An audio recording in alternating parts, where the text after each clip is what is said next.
बख्शी साहब से मैं एक चीज पूछ रहा हूं। जीडी बख्शी साहब, रक्षा मंत्री अगर फोन कर ले रहा है एक पूर्व सैनिक को, जिसकी खबर पिछले 1.5 दिन से लगातार टीवी पर चल रही है, उसकी तस्वीरें दिख रही हैं, उसका परिवार आके बैठ रहा है, रक्षा मंत्री अगर उसे फोन करके पूछ रहा है कि आपका क्या हाल है, तो क्या वो अपने अधिकार क्षेत्र से बाहर जा रहा है?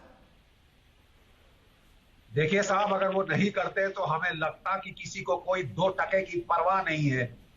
ये एक बेचारा बुजुर्ग फौजी, एक सैनिक पिटे और किसी को 2 टके की परवाह नहीं। देखिए साहब, हमको खासकर चोट इसलिए लगी है कि शिवसेना अपने आप को एक बहुत देशभक्त पार्टी के रूप में दर्शाती थी और हमेशा हमको जहां तक याद है, जब भी सैनिकों के विषय पे कोई ह्यूमन राइट्स की बात हो, कोई ऐसी बात हो, तो हमेशा ये सेना को सपोर्ट करते थे, एग्रेसिव स्टांस लेते थे। इसलिए हमको ज्यादा ये बात चुभी है कि एक बेचारे बूढ़े नौसैनिक की पूरी तरह से पिटाई की गई है, आंखें लाल है, मुंह सूजा हुआ है, एक बूढ़े को तुमने मारा है।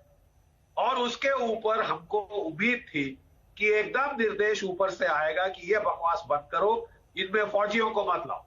शायद आपके फौजी आजकल बहुत महरूम है चीन के बॉर्डर पे।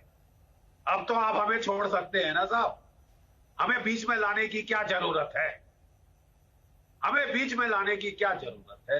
मेरे को देखिए, मेरे भी बाल सफेद हैं, जितने बीम मेरे शायद घूम रहे हैं, शायद ही किसी के घूम रहे होंगे साहब।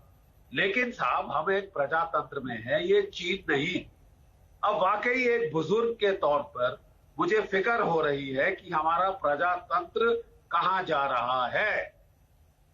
देखिए, आप ऑपोजिशन में हैं, आपका एक और अलग जो है रोल होता है, to gain attention, public attention. बहुत सारी उल्टी सीधी चीजें पार्टियां करती हैं। इस वक्त एक बुजुर्ग और एक वेटरन के तौर पे मैं केवल आपको याद दिलाना चाहता हूं कि आप सत्ता पक्ष में हैं। जिम्मेवारी कॉन्स्टिट्यूशन को चलाने की, जो कॉन्स्टिट्यूशन हम सबको अधिकार देता है आलोचना करने की, आपको भी मुझे भी हर किसी को अधिकार देता है आलोचना की।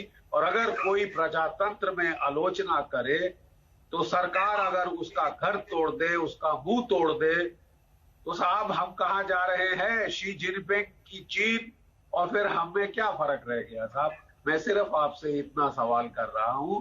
और मुझे खासकर ये बात चुभी है, कई बारी मैं डिबेट्स पे आया हूं, जबकि बीजेपी के लोग थे, शिवसेना के लोग थे, कांग्रेस के लोग थे, हमेशा शिवसेना ने हमारी सशस्त्र सेनाओं का सहयोग दिया। इसलिए ये बात ज्यादा चुभी। अब ठीक है साहब, हो गया, आपके कुछ लोगों ने जो है इनडिसिप्लिन दिखाया, आपकी अनुशासित पार्टी है। मुझे पक्का यकीन है कि ये सारा तमाशा खत्म हो सकता था अगर उद्धव ठाकरे साहब अगले दिन बयान देते ये बिल्कुल गलत है और मैं निर्देश देता हूं कि इस तरह की कोई हरकत भूतपूर्व सैनिकों के साथ नहीं की जाएगी। बात ही खत्म। आप ये दूसरे खेमे में बात जाने ही नहीं देते। लेकिन जो एक के बाद एक साहब जो चीजें हो रही हैं, उसे हम आम भारतीयों को लग रहा है साहब कि हमारी 2 टके की हैसियत नहीं है। ठीक, हम फौजियों को लग रहा है साहब हमारी 2 टके की हैसियत नहीं है। आज हम कोई बीम उठाएं तो कोई हमारा जाबड़ तोड़ देगा, आज मैं सरकार के खिलाफ बात करूं तो मेरा घर तोड़ देगा। साहब ये मेरे ख्याल ठीक नहीं है। आपको you need to look with it.